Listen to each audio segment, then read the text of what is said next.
shows that no person is above the law, regardless of their status in society, regardless of their wealth, regardless of their fame. This case shows that no person is above the law. We're following breaking news this afternoon. The verdict is in. A federal jury finds Josh Duggar guilty of downloading and possessing child pornography. So what happens now to Josh Duggar, the former reality TV star from 19 Kids and Counting, now convicted American sex offender? I'm Gary York, True Prison Stories. Please subscribe if you like this video. Well, what happens now? I want to talk about several things, and I'll just give you a quick rundown of what I'm going to talk about to see if any of these topics become of interest to you. Number one, how much time is he facing? Number two, his sentencing that's coming up this month, May 2022, that is scheduled for this month unless it gets another delay. And also we're going to talk about his charges. We're going to talk about what type of people do these things, and I have a big explanation of what that means, because a lot of people go, what type of people are child molesters? What type of people look at child pornography? What type of people are pedophiles? And the answer is pretty simple. We'll talk about the pre-sentence investigation and what that's for. We'll talk about the jail he's in, the Washington County Jail in Fayetteville, Arkansas, and we'll talk about the federal prison system, which he's going to end up in. We're going to talk about visiting from his wife, from his kids. Are his kids going to be allowed to visit? So here we go. You know, he was sentenced in December, as you just saw from the video clips, and I strongly agree with the prosecutor. We need to protect children everywhere. Everywhere from these predators. People who download child pornography, receive child pornography, and download child pornography. There's something deep-seated, in my opinion, deep down inside, that there's an evil in there. There's a predator in there. And it's funny because I'm not going to mention names, but one of his relatives even mentioned, you know, that Josh Duggar is a happy, funny guy, and everybody sees him as a nice guy, but there's something sinister. He has a sinister side to him. What also is very interesting to me is that he isn't getting a lot of character references from a lot of his family members. Actually, a couple of his family members are going totally opposite against him. Not that he's a great guy. And of course, he does have family members, as all defendants do. You know, your families, your members love you. Your moms love you out there, and they're going to give him a good character reference. But he's not getting as much character reference as he thought he would from family members. So that's a sign, in my opinion, a sign. Judges recognize these things. They listen to both sides. They have to be impartial, and they have to go by the law. Remember that. Judges have to go by the law, no matter what they're thinking. But they will give you, at the sentencing, the judge will give you his or her thoughts directly to Josh Duggar on what they think of his crime. Now, right now he's sitting in a county jail. Why isn't he out on bond, someone may ask. Well, serious charges like this, child pornography, you don't need to be on the streets. You've been found guilty by a jury of your peers on both counts, you know, possessing child pornography, downloading and receiving child pornography. You've been convicted by a jury of your peers. So you cannot go back on the street, because how can the judge possibly let you back on the street and risk the chance of a child being hurt? Now, some people say, oh, it didn't say he hurt a child physically or was with the child physically. He just had the child pornography. Well, folks, I don't know what you think, but if my child is on somebody's computer taking a bath naked, or my child is abducted by some lowlife dirtbag who videotapes child pornography pictures, and you've got my child on your computer and you're looking at it, getting your jollies off, by God, they're victims. These children are victims. The families are victims. And this is a sick, sick game. A sick, sick mind that does this. You know, okay, he wasn't with the child. But somebody was with the child when they made these child pornography photos and videos. Some sicko was with them. Hopefully, the federal government agents and U.S. Marshals and Homeland Security and others that were involved in this investigation, FBI, will continue to find out where those videos came from that were on Josh Duggar's computer, supposedly where he works at his a car lot that he owns or something. And I hope they trace and find the trail and find out who made these child pornography photos and videos. And let's get those folks too, because they are predators in a big way as well. And they live off people downloading their videos. They get paid to make these videos, underground videos. Just sick. And people who pay for these videos or do a favor to get the video sent to them, they're sick as well, in my opinion. And I think the majority will agree with me. Those who defend pedophiles, those who defend child pornography, or people who look at child pornography or make child pornography, I really worry about you, because you need to be investigated. You may be involved if you think this is okay. And believe it or not, folks, I've done videos before on pedophiles in prison. And there's a lot of people that want to back up these pedophiles and protect them. You know, I don't know what's going on in their mind or what their past life experience is. But let's save the children. Let's protect the children. I've always had that as a motto. Now, here's one thing that'll happen. The prosecution has asked for 20 years prison sentence. The defense has asked for a 5-year prison sentence. I don't believe he'll get 20 years. He has no prior record. I don't believe he'll get 5 years. I think he'll get something in between, 8 to 10. I'm going to go 8 to 10. Let's see how close I am. And we'll update everything when the sentencing is done later this month. Hopefully it'll be over with, May 2022. But I think he'll get something in between. Now, he's sitting in the county jail, as I said. They're going to, they have him separated from the other inmates because of the charge. Federal prison will probably keep him in a different facility as well, with others of common crimes. State prisons, you're not so lucky. I've had people argue with me, oh, all child molesters and pedophiles are always separated from the general population. Not true. You need to do some studying on that if you think it is true.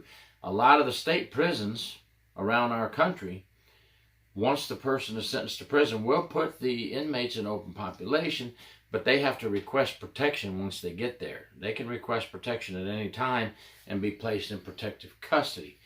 But well, that's another story in itself. But I want people to know that a lot of inmates have been killed in prison for child molestation and pedophilia by other inmates. All you have to do is Google inmate sex offender killed in prison, and you're going to get a whole bunch of events and times and places where inmates have killed other inmates or beaten them up.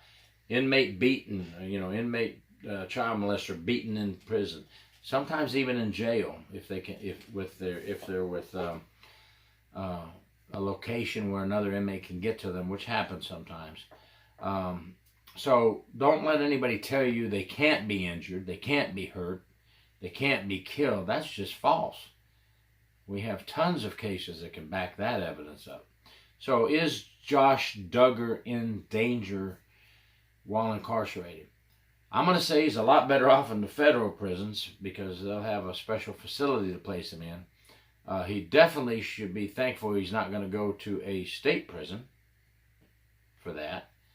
That would be a lot rougher, tougher environment. Not that federal prisons don't have some tough prisons, but federal prisons do have some easier going facilities. Let's just put it that way. Can his family visit? Well, right now his children cannot visit him because of the seriousness of the crime. You know, child pornography. That is still up in question. That will be battled out in court between the attorneys, and the judge will have to make a decision. Can Josh Duggar's children come visit him? And if they do come visit him, are they going to a facility with inmate visitation that has a whole bunch of other sex offenders in there? You know, something that has to be looked into. Can the wife visit? Well, she'll be allowed to visit, but no conjugal visit. Conjugal visit means, you know, where they're given a room and they can spend a day in a room together and have sexual relations. That has already been ruled no conjugal visit allowed for her. What can she do at visitation? Well, she'll have to follow the federal visitation guidelines. When she walks in, a quick hug, a quick kiss, not intense, deep kisses, folks. Quick kisses, or shaking of hands and hugs at the beginning. Then that's it. Stop. Sit down. Have your visit. When you leave, you get another hug and another kiss. And again, there'll be correctional officers there watching, saying, hey, that's enough. That hug isn't long enough. That's enough. You're done. That's it for them, folks, until he gets out of prison. She stuck with him all the way through, but her sister, Josh Duggar's wife's sister, did not stick with him, and she's totally against Josh Duggar's wife even staying married to Josh Duggar. But you know, when people commit crimes, especially sex crimes, it splits the families up. I'm going to have to go on the side of the sister. But marriage and love does funny things. If she believes in him, she believes in him. She's going to stick by his side. That's her choice, folks. So we're not going to knock her for that. Now, here's something very interesting. I want to say comical. There's articles out there that inmates in the jail believe Josh Duggar is innocent and he should be freed immediately. Well, that's not going to get him very far. Let me tell you what happens when people go to jail. He is only telling the other inmates in the jail that he's with one side of the story. Only his side. That's what happens, okay? These inmates don't sit in the trial with the jury of Josh Duggar's peers and get to hear what they heard.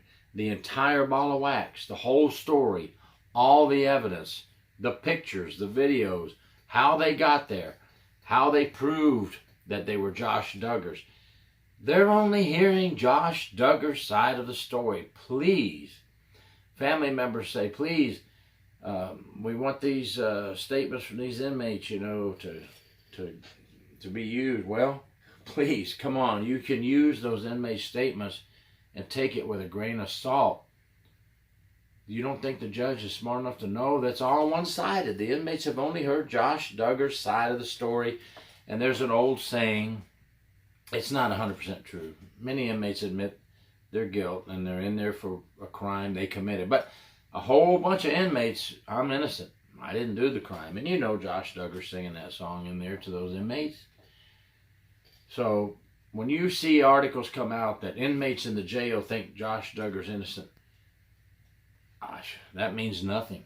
Nothing to me. It means nothing to the courts as well. Unless Josh Duggar had some solid evidence he gave the inmates to prove innocence, and that didn't happen, folks. You know why?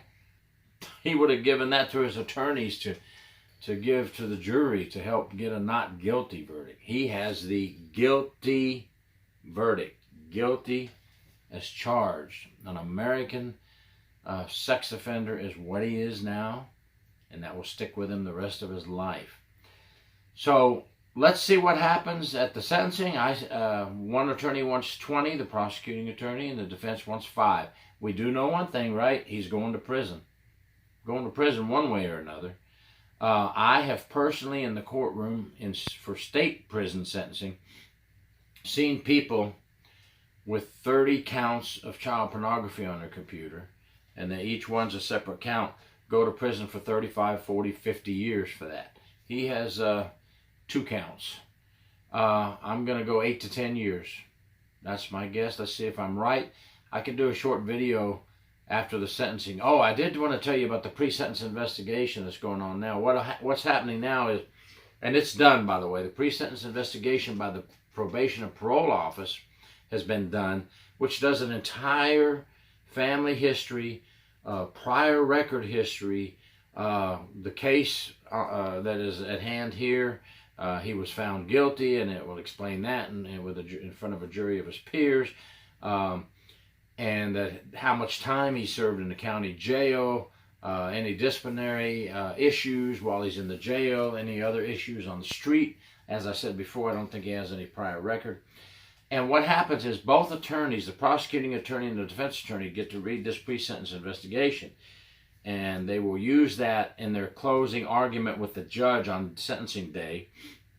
And they will tell the judge their conclusions of the pre-sentence investigation. And the prosecuting attorney for the feds will have to give good reason why he wants 20 years. Defense attorney will give good reason why he wants 5 years for this guy. And then the judge will make a decision based on the guidelines and sentencing guidelines for the federal government and give him 8 to 10, I say. They will also, at the sentencing, bring the victims' statements in. They'll have also have all the character witnesses come in. Anybody that's willing to give a character witness statement for Josh Duggar will get to speak at the hearing, okay? And the victims will be able to come forward and give their victim impact statements, how it impacted the family. Now, this is child pornography, so we may not hear from the children themselves. And then again, we probably won't. It's probably going to be the parents of the children that get to talk, but again, I'm not there, so I don't know how old these children are now. How old were they when these videos and pictures were made of this child pornography? They may be old enough to talk now about how it's going to affect them for the rest of their life, that their pictures are out there as in a child porn photo or video. But that's how all that goes, folks. The trial's over. He's been found guilty. Guilty is charged, okay? Child pornography and downloading child pornography and receiving it, okay? Now we're at the stage where he's sitting in the county jail, awaiting sentencing. Please ask any questions in the comment section that you want to cover on this topic, and let's see what happens to Josh Duggar at his sentencing and how long he goes to prison for, and he needs to go to prison. And finally, what type of people download child pornography, become child molesters, pedophiles? Well, I'm going to tell you that's a tough question. Here's one thing I can tell you. It is mostly men. History has shown it is mostly men. But we do have women that occasionally get involved with child pornography, aiding in child pornography, aiding in having sex with children. And it's definitely a scientific answer, a psychological study that has to be done and has been going on, and still not all the final answers are there.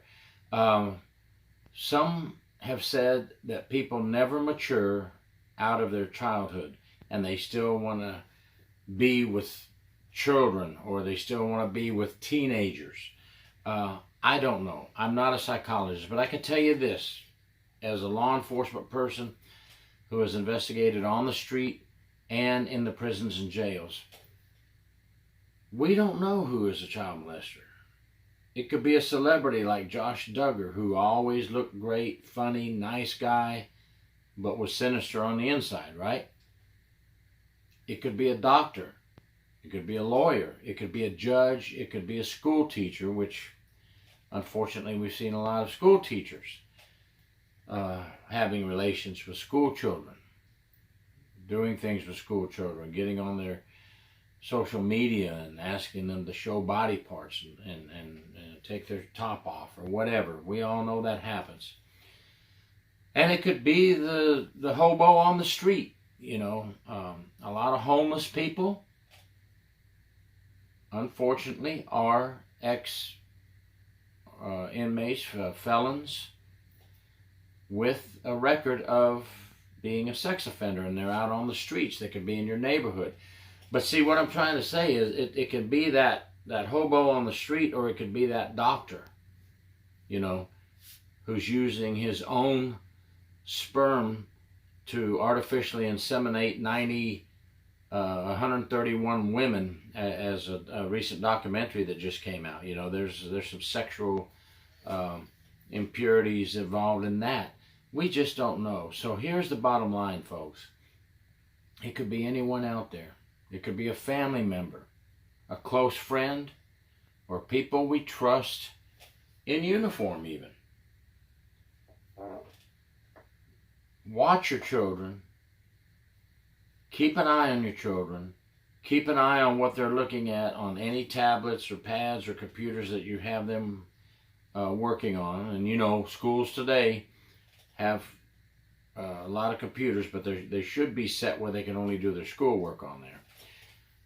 Watch your children, care for them, watch what they're doing, watch what they're looking at, see who they're talking to, and don't let them wander off, you know, alone at the arcade while you're going to all the stores, shopping in the mall, and you leave them for 2 hours in the arcade playing games in the arcades. That is a haven for child molesters. They hang out at carnivals and arcades and places like this. So I'm sorry I can't give you the direct answer exactly this is what a child molester looks like or is. We don't know. It could be anybody, right? Just be cautious, be smart, and teach your kids not to go with anyone, right? Thank you, everybody. Stay safe. Please subscribe.